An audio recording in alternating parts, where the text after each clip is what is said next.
जाऊया पुढच्या बातमीकडे। धाराशिव जिल्ह्यात पावसानं पुन्हा एकदा धुमाकूळ घातलाय। भूम, परांडा, वाशी या परिसरामध्ये पुन्हा पूर परिस्थिती निर्माण झाली आहे आणि नद्यांना पूर आलाय, त्यामुळे अनेक गावांचे संपर्क तुटलाय।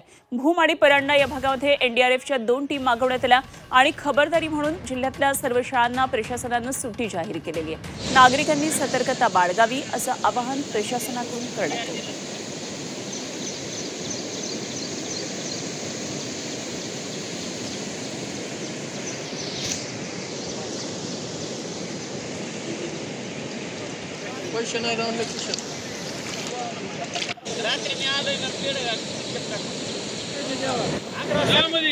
धाराशिव जिल्ह्यामध्ये पावसानं हाहाकार उडवलेला आहे आणि धाराशिवकरांचा जीव आता टांगणीला लागलेला आहे। सातत्यानं हे आसमानी संकट गेल्या काही दिवसांपासून सातत्यानं बरसतच राहत आहे।